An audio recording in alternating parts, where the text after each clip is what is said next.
Next, let's welcome Dana Asher Levine on Skype. She is a stylist to some of the biggest female execs in Hollywood, including Shonda Rhimes, and is known as the clothing therapist. Now I'm second guessing this sweater choice. Welcome, Dana.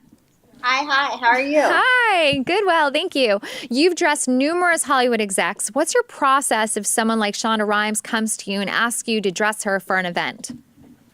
Well, it depends also on the event. So I usually start out by meeting with them first, talking about what they need, what they're comfortable with, and then I go out and bring a bunch of choices back to her, and we go from there.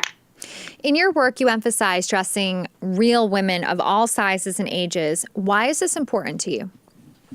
Well, number one, there's successful people that aren't just a size 0 or 2 model size. And they're out there selling scripts, TV shows, running companies, funds, hedge funds, and they want to feel great too. Men, they just put a suit on and go to work every day. You know, women, it's how do you feel? Oh my God, I'm in a bad mood, good mood, I'm bloated, I'm not bloated, I'm happy, I'm sad. We're a lot more emotional when we get dressed. That's interesting that you mentioned that. Do you think some stylists put too much emphasis on looking perfect?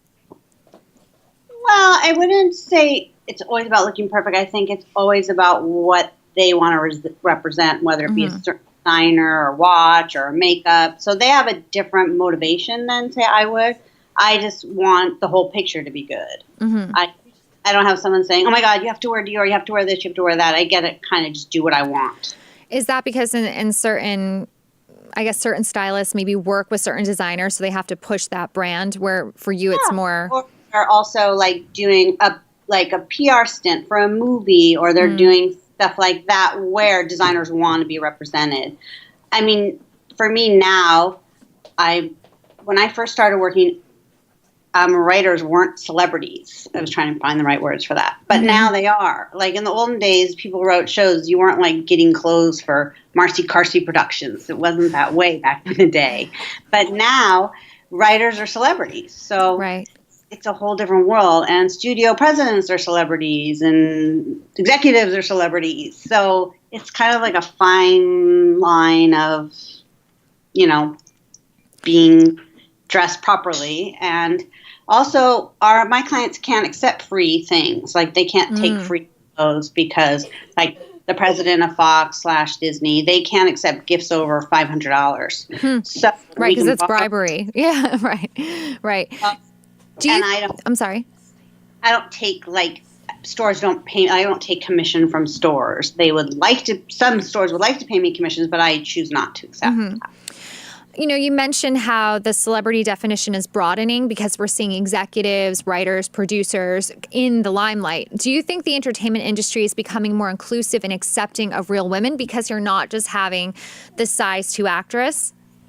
Well, absolutely. I think for so long people didn't realize how much women had to say behind the scenes, at least the way I think of it. So now that there's been Time's Up and all these movements, they're just as important as the celebrities. I actually feel like they're a little bit more important. Well, yeah, in so many ways because they're behind the scenes and they're pushing what we see in the narrative. How did you first get into the industry? Okay, well, my story was a little weathered. I grew up in Los Angeles. I had 2 very successful sisters. My one sister owned a retail store called Intuition back in the day, and my other sister is Mindy Weiss, the celebrity wedding planner. Oh, yeah. Yeah, so when I was a stay-at-home mom, I had 3 babies. I had a bad marriage, and that ended, and I was in my late 30s, and I had to go back to work. And the only thing I was really good at that point was shopping. And you were able to transition that into a full-time career. It was just the luck of, I was just very fortunate. I met a woman in my Mommy and Me class with my daughter who's now about to turn 21. And she's like, you always look so great. Can I pay you to shop for me? I'm like, what? Someone wants to pay me to shop? And then I called my sister Mindy. I'm like, oh my God, she wants to pay me to shop. She's like, that's so crazy. I just had Dana Walden in my office and she doesn't have time to shop for the Emmys. And that's how I really started. It's always like those lightning strikes once kind of things that I think brings you to where you need to be, and also taking the opportunity and then knowing what to do with it. And that's what you've done. And there's a lot of women that might be in that position where they're coming out of a relationship that went south and they haven't provided for themselves.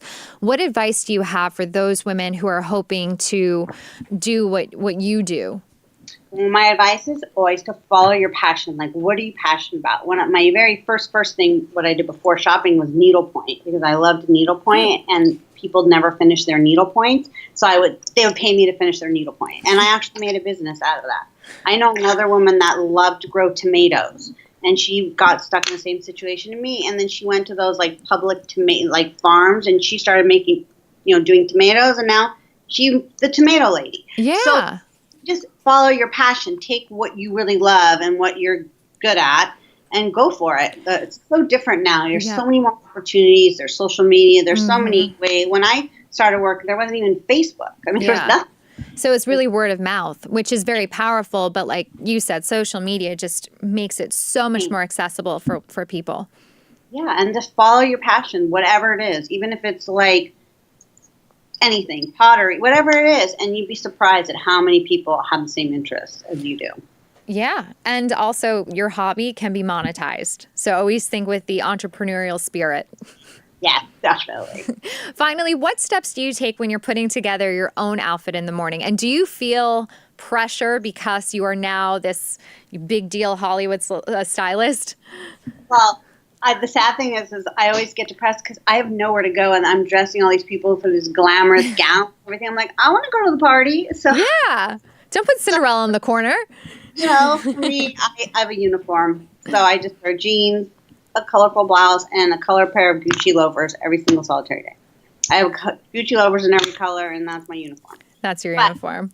I would love to wear gowns and do all that, but it's just not my life. Well, maybe down the road. You never know. Yeah. Thank you. That's what I'm hoping for. Thank you so much for joining us, Dana. Thank you so much.